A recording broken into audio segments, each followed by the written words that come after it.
Hello, worldies, and welcome back to my naughty little channel. I hope you all enjoyed your holidays and thank you for your patience with my super long hiatus. I am going to be over on my Patreon talking more about my personal life and explaining where I've been, what I've got going on. But just as the end of the year is coming to a close, I've been reflecting in my own life and wanted to share with you all just some thoughts I was having about seeing everyone doing their great lock in. I've been working on mine as well. And I wonder, what is everybody's point of doing the great lock in? Like, what is the point on the other side of this? What are you hoping to get? For a lot of people, maybe it's a better physique, maybe it's, having a more youthful and agile brain. Maybe it's stamina, maybe it's money, maybe it's something in their career, maybe it's, relationship, it's a physical glow up, whatever. But for most people, there's something that, all of those little individual things that their goals that they are stacking up are adding up to this picture of, with this beauty, with these finances, with this position in society, I plan to be able to acquire what? What is it that you want? So something I've been thinking about is how a lot of us, as we are on our level up journeys, what we may not realize what we're trying to acquire is social power. And there are different kinds of social power. And at least for myself, I'm very much most interested, and I've reflected this and realized that the type of social power I find to be the most interesting is the type where you get to be bad. A lot of times when I'll watch videos from unambiguous dark-skinned black women, they're talking about exoticals and they're trying to do like these cautionary tales or, even some sort of social strategy. A lot of women, they don't understand that not everyone has the same social strategy. Not everybody is going for the same things. For example, if one woman is male-centered and the next one over is not, you're not going to understand how that woman lives her life. You're not going to understand the moves that she makes.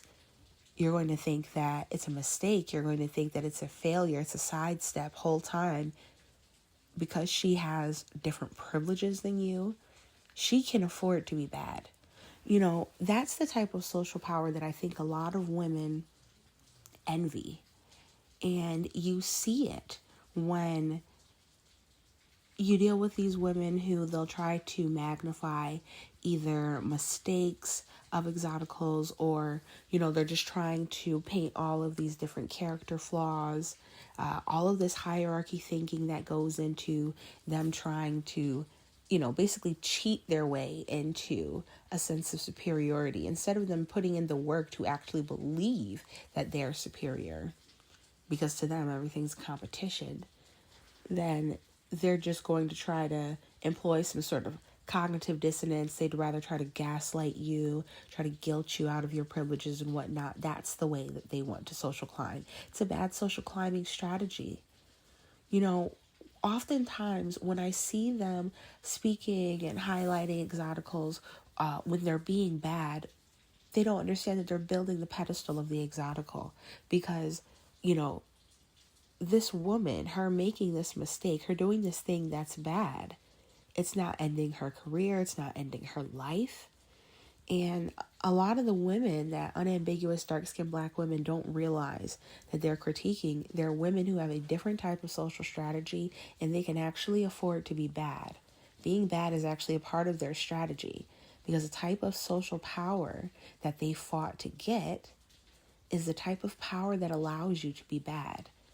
To me, it's not even power if I have to be perfect, if I can't make mistakes, if I can't just do things to do them, just do them for the plot, do them for the fun of it. I have to, just always be prim and proper at all times. And, I have to be a good girl. I have to perform good girlism. That's not power. That's like a cage where you have no freedom to express yourself however you want. That could work for a certain type of image that you want if you are going for more of like a, maybe like a good girl image or like more of a polished image. But that type of social power doesn't get you very far, because you're telling everyone that you're going to be perfect. You're telling everyone that you're morally superior. And with that, then you create this box for yourself. You can't then make a mistake, because then nobody has grace for you, because then it's like, oh, well, you said you were so perfect. You were so morally superior to everyone else. So why would we have grace for you? It's those types of women with that bad social climbing strategy who experience, these huge setbacks. They make a mistake and it costs them a decade of their life, or they just never recover. They peak in high school, they become a has-been, versus, when you really have the privilege, when you really have the foresight to understand the long-term implications of the type of social power that you're working towards, you realize that, well, one, either you just want the freedom to be able to be bad. That's fine. There's nothing wrong with that. Maybe you just want to be able to make a mistake. But be real with yourself. What is it? Because whether you want one or the other, you're going to need to build some sort of image for yourself where you are allowed to be bad, and it won't shatter the public's perception of you. It's better to create an image where you can create a mistake, where you are a person who does make mistakes, because when you're creating this identity of yourself, this persona that you're putting out into the world, you're basically creating a contract. It's like this invisible handshake with, whether it's your audience, whether it's your peers, the people in your career, your dating pool, whatever it is. And what type of people do you want to, hold to yourself? Or what type of people do you want to draw into you? You can think about this with friendships. Do you want unforgiving and judgmental friends who laugh at your past mistakes? You would only attract friendships like that to you if you're the type of person who, like, the social contract you're shaking on with, other women is that, I have to be perfect at all times. I don't have any grace for myself or for others. You probably are going to be gossiping and talking badly about other people's mistakes and whatnot. And then eventually you have to be perfect, or you have to hide your mistakes. And, you would have the catty type of friendship where that woman is digging on your past and finds your mistakes and blows them up to yourself. Or that would be the type of, ammunition an enemy might use against you if you've put out this I have to be perfect type of image. Also, when it comes to dating, unless you're deciding to be celibate, unless you are taking a break from dating, even if you're decentered, if you're choosing to engage with men, you have to decide what type of man do you want to draw into yourself for when you are dating, for the experiences that you're having. Wanting to be perfect, wanting to be a perfectionist, be somebody who, you don't allow yourself to be morally gray, you don't allow yourself to be a bit bad, you're going to attract men then to you who have no grace for you. Something that I think about a lot is when I see women who will kind of use red pill ideology against exoticals or against other women. This is typically going to be male-centered women who would do these types of things or use these types of talking points. But it's almost as if they don't seem to understand, when a man really wants you, it don't really matter what you did before. Like, it, that type of, depending on your social climbing strategy, you may want to draw in the type of man to you who, he's not sitting there trying to be the prize and interrogate you on your whole past and your whole life and all of your mistakes to try and see if you're good enough or if you've done something. When a man really likes you, he don't care about your past. He's not going to ask you certain things. Maybe he'll ask you financial things if he has his own finances to protect. He may ask, about some past relationships, but I truly believe that he's not going to want to, Like, he's not going to ask you your body count. He's not going to ask you certain things to try to basically make you feel like you're on trial. Putting somebody on trial is basically what you do when you feel like you're the prize and you're trying to see if they're good enough for you. I think that is not a natural energy to be in.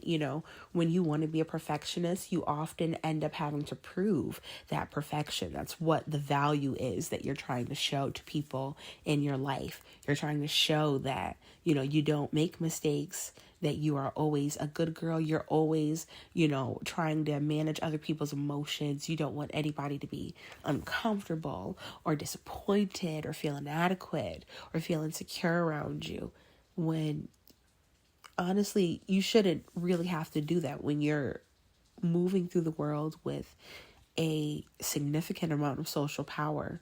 You can make mistakes, and people have grace for you, and it's not going to be an issue. You're going to have this power to even be bad and have people defend you. They'll give you the benefit of the doubt, which, that is a power that you have to use sparingly, or I will say just think about what your true goals are. If that's how you want to move. But, you'll be able to be evil and have people, I shouldn't say evil, that sounds so bad, but you have this weight to you where people are more so, they find you to be inspirational, they find you to be aspirational, you're hyper visible. And while you're going to have the people who are detractors, who are the haters, you're also going to have people who stand you. Even when you're making a mistake, you're going to have people who will defend you. You'll have people who are not willing to publicly critique you just because maybe they're afraid of you and your social power, or maybe they're kind of just in awe of you. Maybe they just kind of pedestalize you a little bit to the point where, the mistake that you make, they're like, well, I'm sure there's some reason, to justify. They want to believe, the lie. They want to be seduced by you. They want to feel as though, even if you're leading them on, you have this, I'm so sweet and, innocent persona. Even if they know that it's fake, people oftentimes, they enjoy that aspect of the game that comes from kind of like a game of chicken, where it's like, I know that you're bullshitting me. I know you're trying to act like you're this sweet little angel, and I know that you're not. But people don't mind sometimes, people who really like you, whether that's men, whether it's people who actually just enjoy your energy, they'll find these things about you charming. I find that women who are more so in this perfectionist energy, they have a lot of anxiety about their flaws being revealed. They have anxiety about allowing different versions of their femininity to blossom and be expressed, versus you're going to get a more free type of woman who's okay with being perceived as any bad thing. Anything that the next woman is like, oh, I can't do this because, if I do any of these things, then, I won't be good enough for the rest of the world. The woman who has the main character energy, she's going to say, well, yes, I have, all of these different creative ways that I express myself, and I am a woman, and all of those different things. I'm not ashamed of being a woman. I'm not ashamed of having, different moods, of having different interests, of, having my own self-interest at heart. And, when you move through the world with that type of mentality, and when you're actually working on building the type of pedestal that allows you to social climb to the point where you have the power that lets you move like that, you're going to unlock doors and experiences for yourself that, you're going to have to be quiet about, because I've noticed it's very triggering to other women when, maybe you got further being bad than she got being good. That is very scary and very triggering to women, especially in a patriarchal society where a lot of women are constantly, internalizing misogyny and flipping it on each other as a way to cloy at getting more social power. It's a bad social climbing strategy, in my opinion. Trying to be the goodest girl or the most unlike other women type of girl. That in and of itself is a bad social climbing strategy, because you're going to, when it comes to, if you feel as though, men are the gender in power, they're the sex in power, and so you have to basically appease them and put other women down in order to get power through the man, you're going to basically align yourself with men who actually don't enjoy women in and of itself. So he's not actually going to be a protector of women. What he is more so like a gatekeeper. I've been around different kinds of men where there are some men, when it comes to like a power dynamic, there are some men where it's like they don't want to put the tools in your hand. They are gatekeepers. It's more so that they're not a protector of women, because if they were real protectors, they'd want to make sure that even if they weren't physically there with you, that you have the skills, the know-how, the knowledge. If there's a man who never ever wants to show you how to do something yourself, he doesn't want you to have the tools, the information to survive without him. That's not a protector of woman.